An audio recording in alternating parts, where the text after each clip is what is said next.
husband said to me this morning in the hotel, he said, "Did you work on your speech?" I'm like, "It's about my life. I've been working on the speech my whole life." So my comments are a little off the cuff, but I'll take you back to 1983, which is when my experience happened, which is when I started college. And I meet many of you, and I'm always impressed with the people who are studying languages, or the people who are studying Japanese art, and now like the cartoon characters, the Japanese art, and all these artistic people. And I've got to tell you, when I started in 1983, my reasons for studying Japanese were totally selfish. I was an international business major, and I wanted a job when I got out of college. And if you go back to 1983, Japan was literally taking over the business world. I knew I wanted to study international business, so I got an international business book, and I remember reading the first page, and it said, at that time, our #1 trading partner was Canada, and #2 was Japan. Well, I had these humanity requirements I had to knock out, so I'll study Japanese, because they speak English in Canada. If I would have known there were French-speaking provinces in Canada at that time, I might have studied French, but fortunately I studied Japanese. And I had the great fortune of being the first student, I'm very proud of Kiko Jones, who is still at Bowling Green State University. So she and I teased that I started college when I was 6, but it was her very first year that she taught at Bowling Green State University. I would say there was just a handful. Do you remember how many students we had in that class? Very small. You know, the first year was probably about the less than 15. Yeah. 10, you know. Yeah, so a very, very small group of people. And if I recall correctly, I was the only business major studying Japanese, which seemed odd to me. I'm like, how did you guys figure this out? I mean, this is the way to go. They know how to do this. Let's learn from them. And of course, my uncles who all worked in Detroit, and they were like, "What are you doing? You can't study Japanese." But, you know, so I knocked it. I knocked out those humanity requirements. But in the meantime, a very special professor taught me how to love not only the Japanese business mind, but the Japanese culture as well. So I ended up knocking out the humanities requirements. I'm like, okay, 101, 102. Might as well take 201, 202. Now I'm taking 301, 302, and these are my electives. So all my college roommates are studying human sexuality or whatever, breezing through and getting straight A's. I'm sitting there with my conjugate characters taking 301. Because surprisingly, for an international business major, a language was not required. But because of the Kiko Jones, because she brought to life that the culture that goes along with the language, I wanted to study it, even though it was the most difficult, time-consuming part of my day. And I'm so glad I did. My senior year, once again, because of this very special lady, I was awarded an internship to go to Tokyo. And so I had the opportunity to go work for a company called Taro Hiseko and work in their international department. And I did a lot of English translations, cleaning up marketing materials in English and those types of things. And it was an incredible experience. And because I am a small Ohio girl from Tiffin, Ohio, believe it or not, that flight to Tokyo was my very first time on an airplane. I'd never been on a plane before. So it was an incredible experience, and I really, I believe, I always say, I got a Harvard education at Bowling Green State University. I really feel like I was well situated to start my undergraduate because of my undergraduate background. So now, it's 1987, it's time to get a job. You know, this is what it's all about. Times weren't so great in 1987 for getting a job. And you young people probably don't understand this, but when you wanted to find a job, you actually had to go get a newspaper, which was actually on paper. And so, and on Sundays, they posted all the jobs. So on Monday, I would go to the library and get all of the Sunday newspapers from all of the cities in Ohio, in Ohio. And one day I pulled up a Cincinnati Enquirer ad, and it said, foreign exchange trader. I didn't know what that was, but it said international banking. I'm like, international. All right, I can figure out the banking part, but there's my international opportunity. I didn't know what a foreign exchange trader was, and it said 8 years experience required.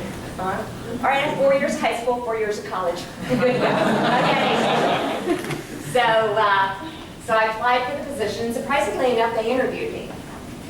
Not surprisingly, I didn't get the job. I didn't have that much experience. They actually offered the job to a currency trader who was working at Chiquita Banana, which was right across the street from that bank in Cincinnati. Understandable.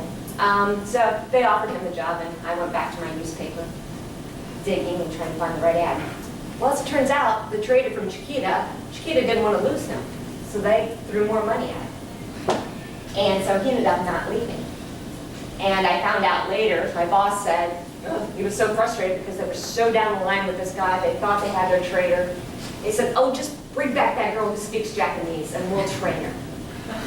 It was because I studied Japanese that I got the first job. And not only did I get a job, I got a job that required 8 years experience, and I'm 22 years old.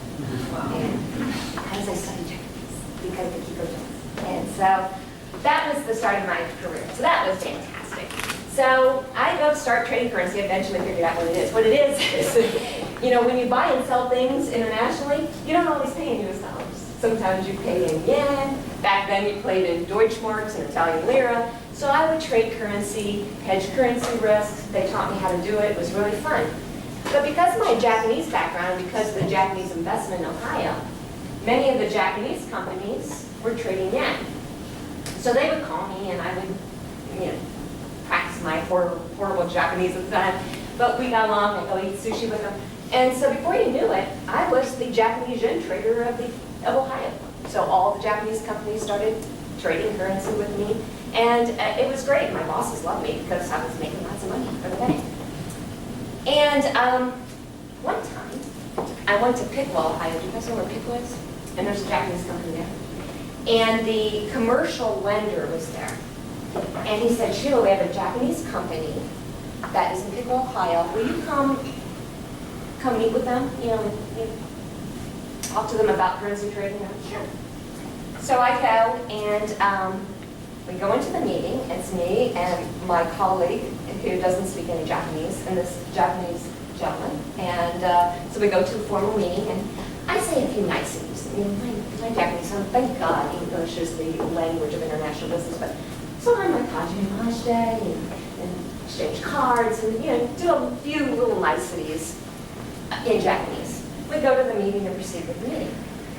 Well, the guy from Piqua, this is his client, who asked me to come help him, just sat there like didn't say a word the whole meeting. I was kind of frustrated. I'm like, I'm carrying this meeting for you. This is your client. I get through it, and we go out into the parking lot, and the guy from Piqua said, thank you, Sheila, for coming, and I'm very impressed with your Japanese. Okay. And he goes, the one thing I couldn't understand, he says, when he was talking to you in Japanese, why were you answering him in English? I'm like, he was speaking English the whole time. It's terrible. So his English, or his accent, his Japanese accent, or his Japanese, was so strong, this guy from Piqua didn't understand what he was saying. And then I realized, well, I may not be the best Japanese speaker, but I'm really good at understanding Japanese accents. So eventually I go to my bosses, I say, you know what, we're doing this currency thing, but I'm managing all the accounts for the Japanese companies anyway. You might as well have me be the relationship manager. Okay, we'll teach you how to lend money, Sheila, we'll send you to credit college, okay. Eventually, move up the ranks. We hired Japanese speakers who now work on my team. Then we hired European, we put an office in Canada. International was taken off, but this was at Fifth Third Bank, so everything went great. Sheila, you did great. We're going to give you, your international is so good, we're going to give you large corporate lending. That's great. So yeah, you can run the whole currency desk. So little by little, my job just kept growing. But I would have never been in that role or gone that far had I not studied Japanese. So I guess my message to all of you is, you don't have to be perfect. I love my translators and interpreters, and I use them all the time because there are times when you really, really need to be perfect and exact, especially if we're looking at legal documentations associated with a loan or something like that. But most of the time, people can see your smile. You know, they know your heart, and if you're trying, that's all it takes. So I'm so fortunate that I had the opportunity to go to Bowling Green and study there. Because of that experience, I had the opportunity to do things that many Americans don't get to do. Because we were so successful at getting Japanese companies here, the governor's office oftentimes would call me and my team and say, we're going on an economic development trip to try to get more companies to come to Ohio. Will you go with us? Sure. So I had the opportunity to go with Governor Taft and go talk to companies about coming over. So very incredible opportunities. And I'll never forget, there was one trip where I actually got to go to the ambassador's residence in Tokyo. And I'm with the governor and on his trade mission. And I walk in, and who do you think I see there? My professor from Bowling Green. She happened to be on that trip as well. And she was taking the mayor, I believe, of Bowling Green and others to try to get Japanese investment. So it was so exciting to me to see how my life had come to such full circle. And even though for me it was really about the money and getting the job, it eventually, wow, what a cool life story to go to college, have such a mentor, and then to be able to be in this very exciting position of walking into the ambassador's residence in Tokyo and to see her there. And it was truly